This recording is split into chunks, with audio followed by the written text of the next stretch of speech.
Kaiju, turtles, Dragon Ball, and more. It's Steven's Toy Reviews.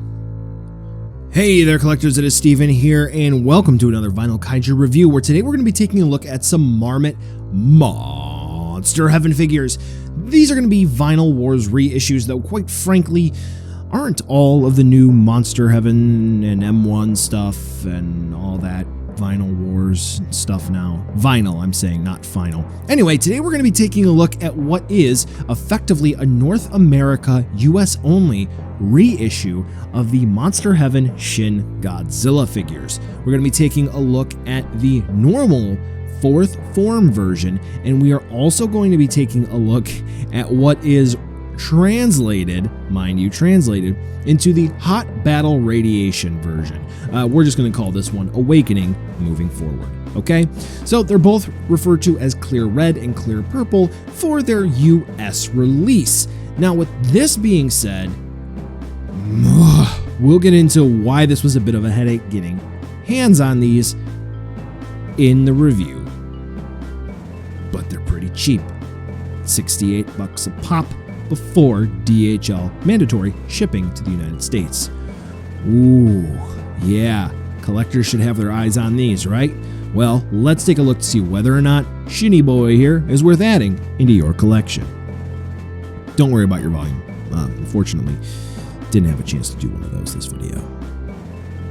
So to kind of condense for time, since, well, they're both going to be using the exact same sculpt, except for the Awakening one, which is going to have slightly different parts. The head, the splitting jaw for the beam, they're going to have the exact same sculpt. So I'm just going to go ahead and throw them both up on the screen here for the 360 rotation view, and then we'll interchange different parts. So this way you can actually see, and I think this is a really good example of this. So this way you'll be able to actually see how a paint job can really affect the sculpt, where you're going to be able to see the details really well depending on the paint job, or you're not going to be able to see the details on the paint job. So as we're taking a look here, and we'll take a closer look as I continue on to talk, I made mention at the top of the review that there was unfortunately a significant issue with getting hands on these figures. And I just say hands, meaning not only mine. Boats Can Fly got these as well. Well, he got the Awakening one. So what happened? Well, orders for these went up in November of 2020, and they said orders will ship within 2 weeks. Come March 2021, we were still begging and pleading with Medicom Toy Company, their website, their own direct-to-consumer website, mct.tokyo. They didn't ship these out, despite the fact that they would say they would be shipping within 2 weeks of order. So don't know what the delay is, and guess what? There is still a delay. So those who actually saw and were aware that these got reissued for the North American market in March, when everyone started getting them, they put in their orders, and there are still folks who still don't have them. So there is still a significant delay for no reason that we are aware of, aside from it's 2021, the first half of. Coming out of 2020, you can connect the dots. I can't say specific keywords because I don't want to ping anything in YouTube's algorithm.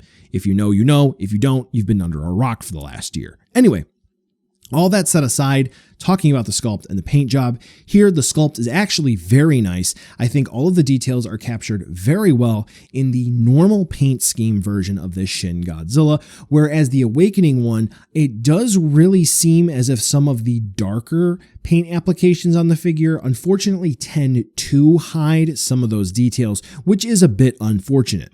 However, what is really nice is the fact that, yes, under the studio lights, they can sometimes be a bit harsh, but these figures are made of translucent vinyl. So with that being the case, depending on how the light actually does hit them, they may be able to actually pop out some of those details a little bit better. So yeah, your mileage may actually vary depending on where you display them. So if you really want light to shine through these, maybe put them by a window, but not for too long because of UV damage.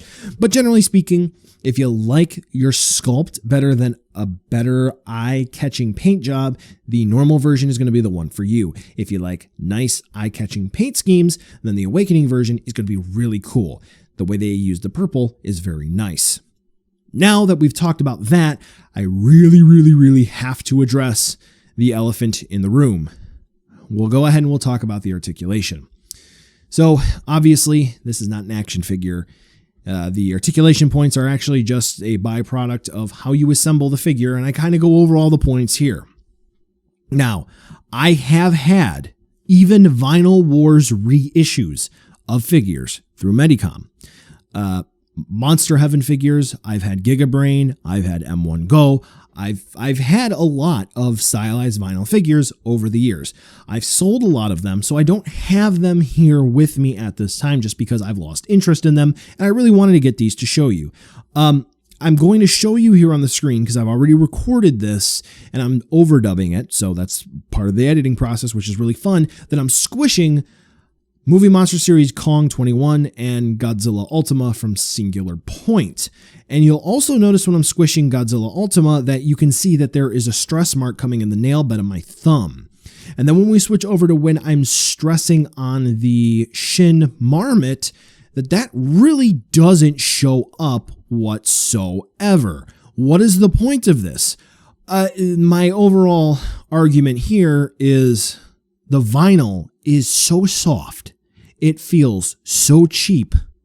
I have to say, I don't really quite know what sort of quality of materials went into making this figure, or these figures, to be quite frank, because both of the Shins presented here feel the same. I mean, if I were to throw either of these at the wall, there wouldn't be any damage. They just are that squishy. I could give one of these to a dog, and it would take a while for there to really show damage from all of the rough tear and play that the dog would do.